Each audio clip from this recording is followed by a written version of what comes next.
बिस्मिल्लाहिर्रहमानिर्रहीम। इस वीडियो में हम फैज़ अहमद फैज़ की नज़्म तन्हाई के हवाले से बात करेंगे। पहले तन्हाई का मुख्तसर सा तारुफ़ और उसके बाद तफ़हीम व तशरीह। तन्हाई का शुमार फैज़ अहमद फैज़ की मारूफ़ नज़मों में होता है।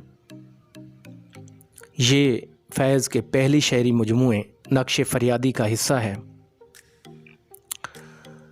तन्हाई 9 मिसरों पर मुश्तमिल एक मुख्तसर सी नज़्म है। हैत के एतबार से मुअर्रा नज़्म है और इसमें फैज़ ने तन्हाई के फ़लसफ़े पर बात की है।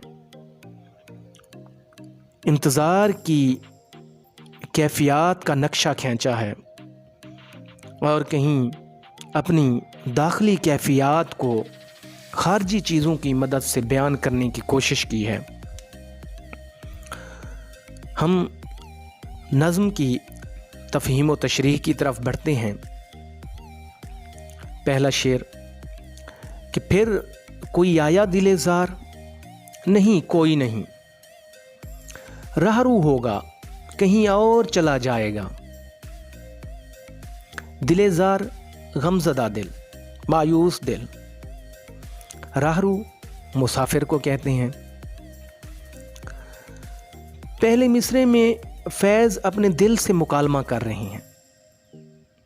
एक मुकालमाती कैफियत हमें नज़र आती है। दिल से सवाल कर रही हैं, यानी यूं महसूस होता है कि शायर ने कोई आहट सुनी है, कदमों की चाप की आवाज़ उसके कानों में आई है, इसलिए वो अपने दिल से पूछता है, इस्तफसार करता है, क्या कोई आ रहा है? यानी जिसका इंतज़ार है वो आ रहा है। लेकिन दिल इसका जवाब नहीं की सूरत में देता है कि नहीं कोई नहीं। नहीं हरफ़े तनकीर है और ये नज़्म में कहीं महरूमी का इशारिया बन जाता है और इसकी तकरार महरूमी के एहसास को शदीद तर कर देती है। दूसरे मिसरे को अगर देखा जाए तो इससे ये बात वाज़ेह होती है कि दिल महबूब की आमद से मुकम्मल तौर पर मायूस है और उसे कहीं इस बात का यकीन हो चला है कि शायर जिस शख्स का मुंतज़िर है उसने नहीं आना, इसलिए वो कहता है कि ये कोई मुसाफिर होगा जिसने कहीं और जाना होगा। इसमें फैज़ ने दिल-ए-ज़ार की खूबसूरत तरकीब इस्तेमाल की है और नहीं कोई नहीं में सनत तकरार की एक किस्म हमें दिखाई देती है।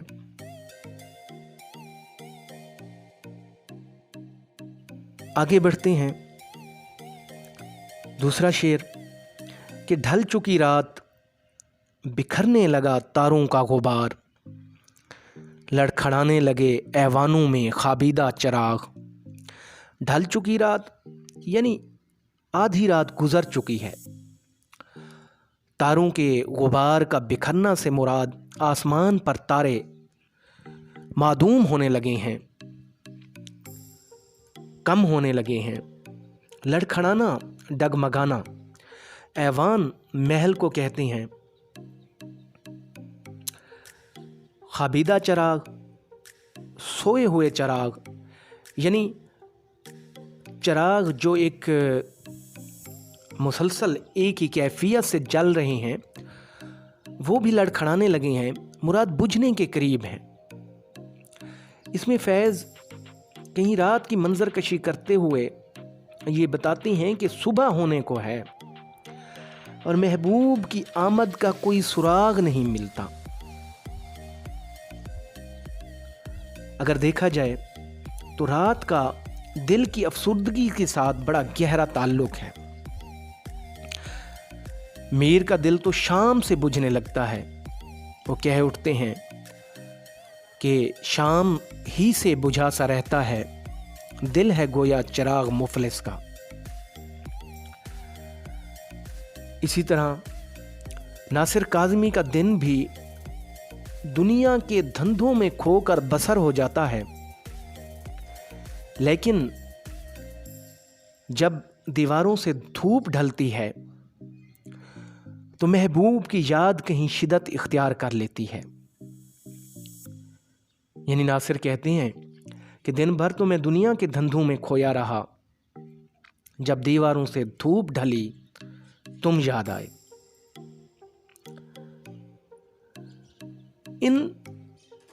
इस शेर से हमें महसूस होता है कि शायर मुसलसल इंतज़ार की कैफियत में है और इस इंतज़ार में आधी रात बसर हो चुकी है।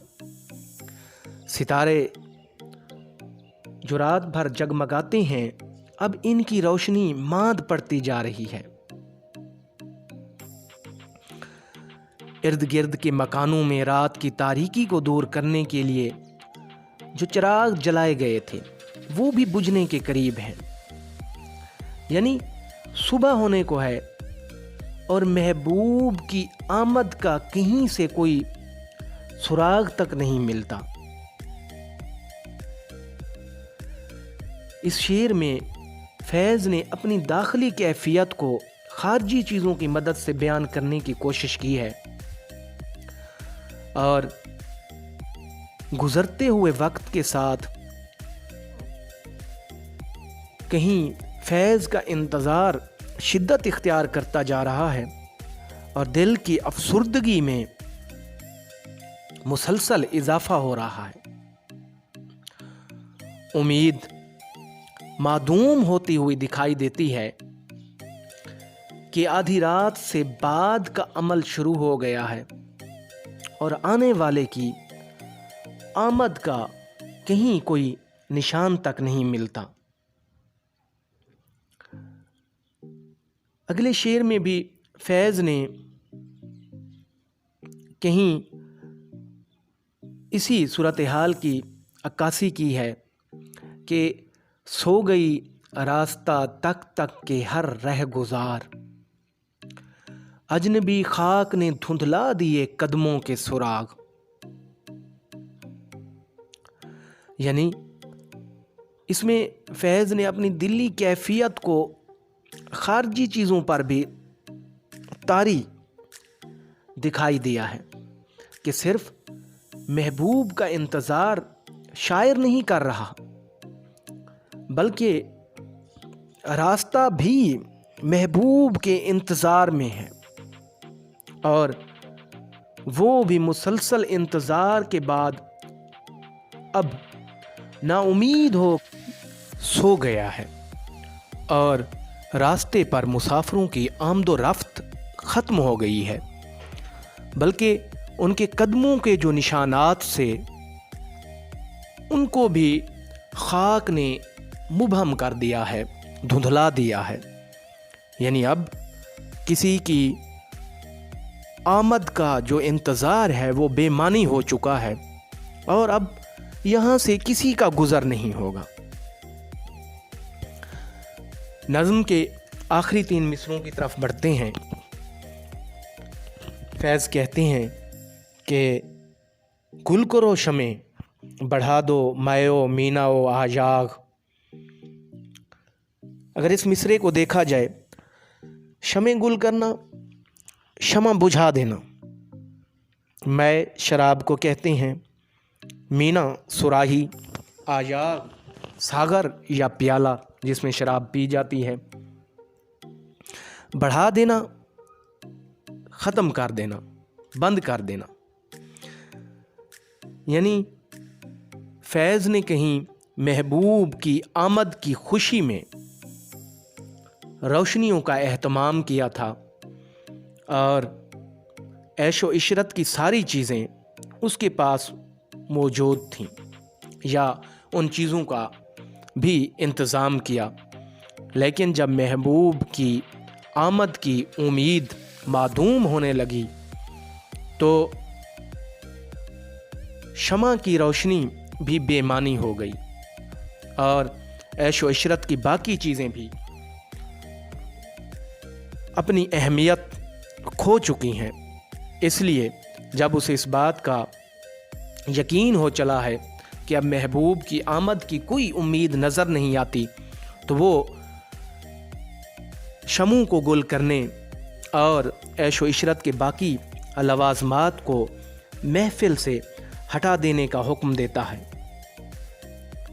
کیونکہ اب محبوب کی عدم موجودگی میں یہ تمام چیزیں اپنی اہمیت کھو چکی ہیں۔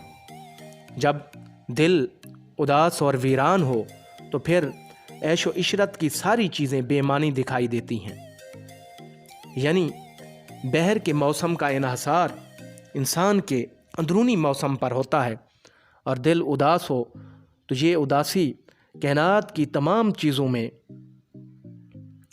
دکھائی دیتی ہے، اور اسی طرح اگر دل خوش ہو تو پھر پوری فضا پر خوشی کا سما چھایا ہوا دکھائی دیتا ہے۔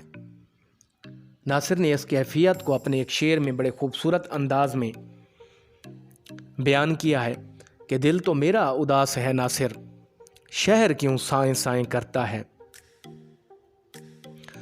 اس کے بعد فیض کہتے ہیں کہ اپنے بے خواب کیواڑوں کو مکفل کر لو، اب یہاں کوئی نہیں آئے گا۔